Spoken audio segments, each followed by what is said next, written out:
Sabe aquela vontade que a gente tem lá no fundo de amar e de compartilhar a vida com alguém? É uma das coisas mais humanas que existem. Mas aí vem a pergunta, né? Por que será que hoje em dia tantos relacionamentos acabam em frustração? É sobre essa jornada que a gente vai conversar hoje. Uma jornada que vai da dor até, quem sabe, um encontro verdadeiro. E isso nos leva direto para uma pergunta que, olha, muita gente se faz. Com tanta decepção por aí, com tanta história complicada, será que ainda dá para viver um relacionamento saudável hoje em dia? Pois é essa questão que a gente vai tentar desvendar. Ok, então para a gente entender esse cenário, a gente precisa primeiro olhar para as dores. Sabe, existem certas feridas emocionais que se repetem tanto, mas tanto, que acabam virando um padrão. Um padrão que, para muita gente, vai soar bem familiar. A primeira grande dor, essa é clássica. É aquela sensação de estar preso num loop, sabe? Parece que as pessoas mudam, os nomes são outros, mas a história, o roteiro da relação, a frustração no final é sempre a mesma. É como assistir a reprise de um filme que a gente já sabe de cor o final. E não é um final feliz. E esses padrões, eles não são abstratos, não. Eles aparecem de formas bem concretas. Por exemplo, aquela atração que parece um imã por gente que simplesmente não está disponível emocionalmente.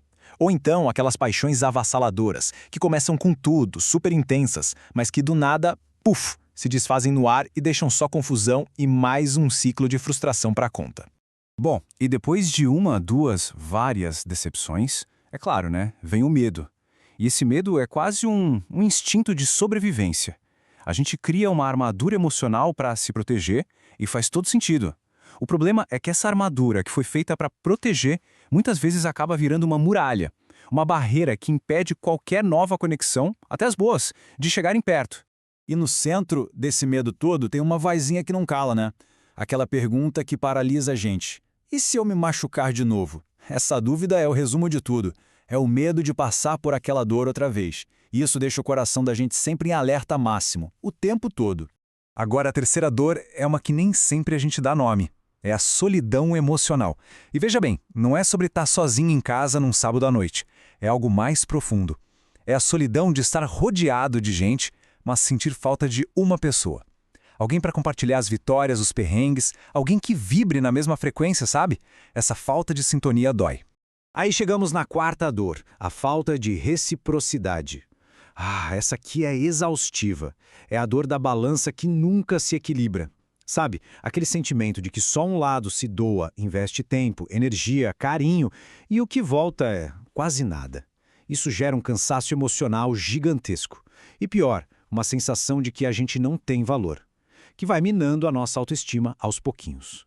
E aí, no meio disso tudo, geralmente no silêncio, quando a gente está com nossos pensamentos, vem aquela dúvida, a mais pesada de todas, uma pergunta que quase dá um nó na garganta.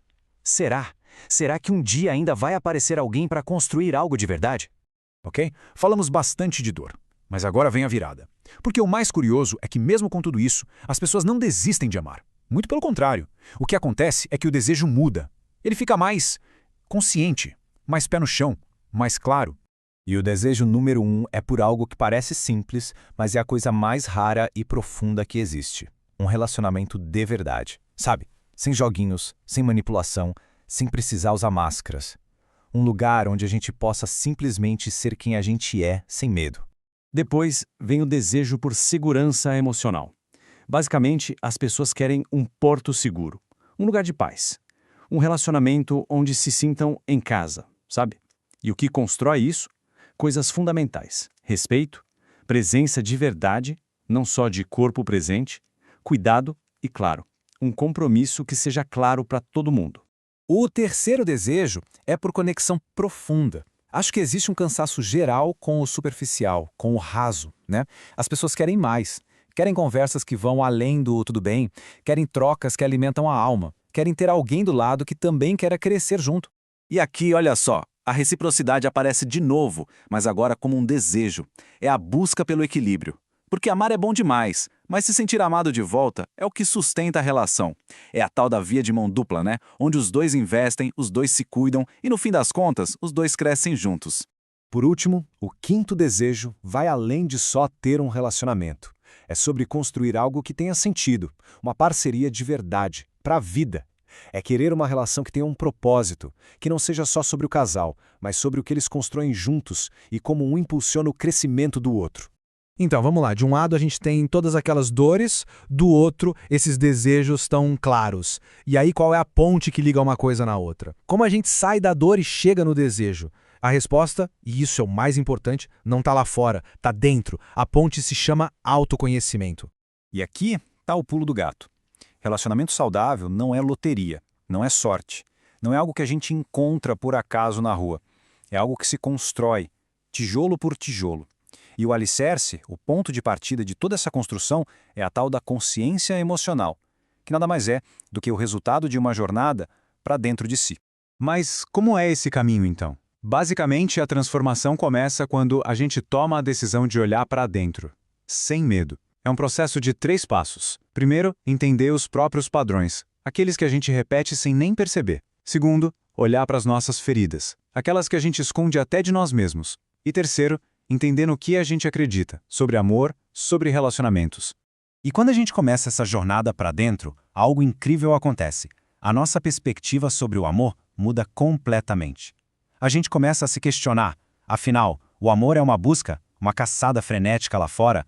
Ou é um encontro, algo que acontece de forma mais natural? Olha só que interessante esse contraste. De um lado, a mentalidade da busca. Nela, o amor é uma coisa que está lá fora e o foco é sempre no outro. O resultado?